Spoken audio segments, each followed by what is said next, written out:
Соңғы сағаттарда Дональд Трамп Иранға қарсы қатаң мәлімдеме жасады. Тек қатаң ғана емес, негізі дөрекі сөздер қолданған.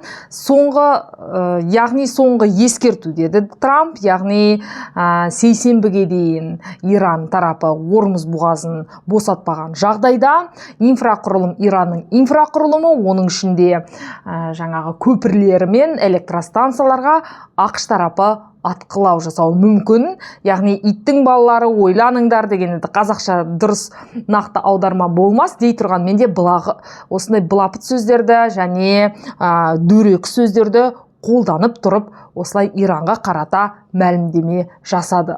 Және Украина-Ресей арасындағы соғысқа келетін болсақ, Украина тарапы Ресейдің мұнай зауыттарын, мұнай порттарын әлі де атқылау үстінде. Украина осы Нижегород деп аталатын Ресейдің облысындағы мұнай зауытын, мұнай өндіретін зауытты атқылады.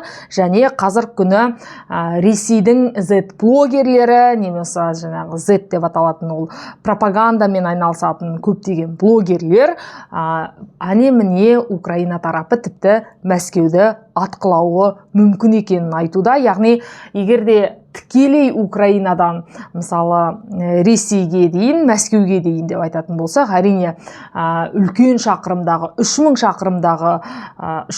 шақырымды еңсеретін зымырандарды жасауы мүмкін екенін айтып жатыр Z-блогерлер. Оған мысалы негіз жоқ емес. Соңғы уақытта шынымен де Украина тарапы Ресейдің көбінесе мұнай зауыттарын атқылауды өте қатты жиі атқылай бастаған. Армысыздар ағайын, сәлем достар, есім Майда Қыдырбай. Мен Украина-Ресей арасындағы соңғы соғысқа қатысты соңғы мәліметтерді және әлемдегі саяси жаңалықтарды талқылаймын өзімнің арнамда. Сіздердің қолдауларыңыз өте маңызды, сондықтан комментарий жазып, арнама жазылып қойыңыздар.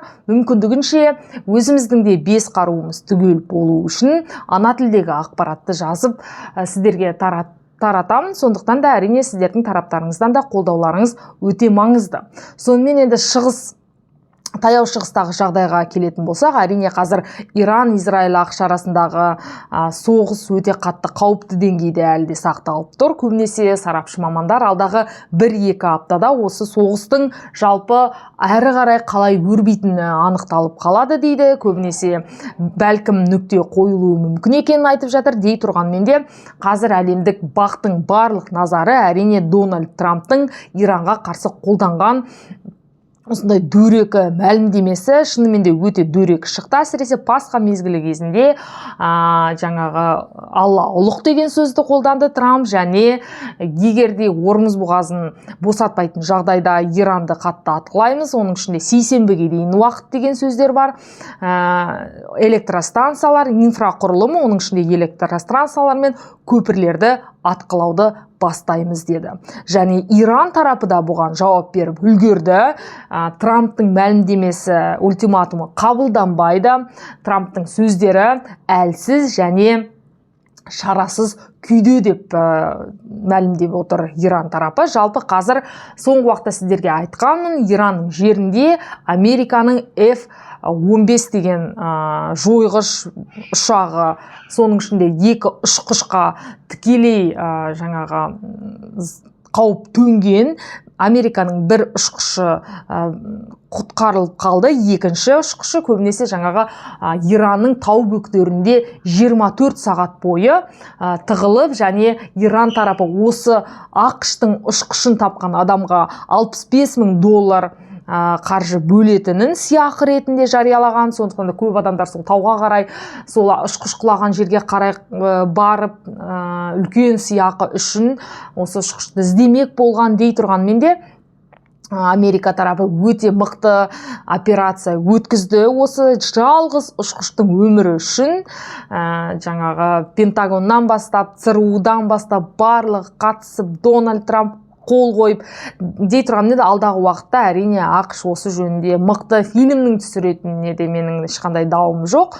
Және осы ұшқыш шынымен де өте қатты мықты операцияның арқасында, құтқару операцияның арқасында өмірі сақталып қалды. Енді қазір қарап отырсаң, Иран тарапы өзінің қаншама осы соғыста, 35 күндік соғыста өзінің көп адамдарынан да, әскерінен де, тіпті режимді билеп отырған жаңағы алғашқы күнде 28 ақпанда басталды дейтін болсақ соғыс, әрине 40 адамнан бір-ақ күнде айырылып қалды. Одан кейін де талай соғыстың құрбандары болды. Ал Америка болсын, Израиль болсын, әрине өзінің жалғыз адам үшін жан беріп, жан алысып, тіпті осындай мықты операцияны өткізгені, әрине оны барлық бақ құралдары көріп отыр. Осы ретте әрине Ресейдің бақ құралдарын оқысаңыздар, бұл операция туралы ештеңе демеуі мүмкін, өйткені бұл өздеріне тікелей сын.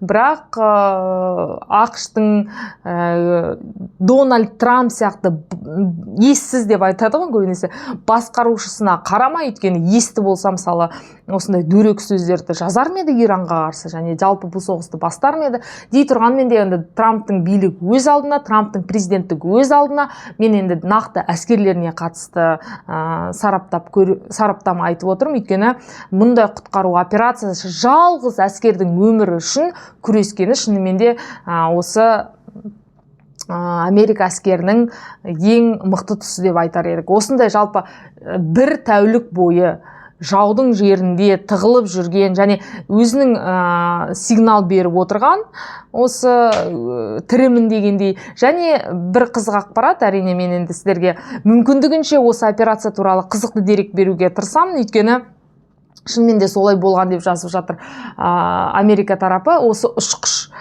таудың бөктерінде тығылып жүрген Иранның жерінде Құдайға шүкір тірімін деген сигнал берген ғой, бірақ енді оны қабылдап отырған адамдар бұны Иран тарапы ұстап алып, осылай айтқызуға мәжбүр болды ма деген сияқты күдік болған.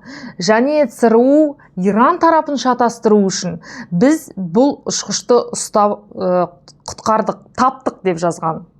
Бірақ ол таппаған.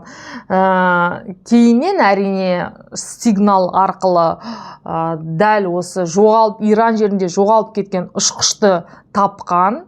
Және оны құтқарып, сол жерден құтқарып алу үшін әрине көптеген құрылғылар, оның ішінде 2 ұшқыш және толығымен қорғалып тұрып, әйтеуір осы өзінің адамдарын осы Ираннан шығарып алған.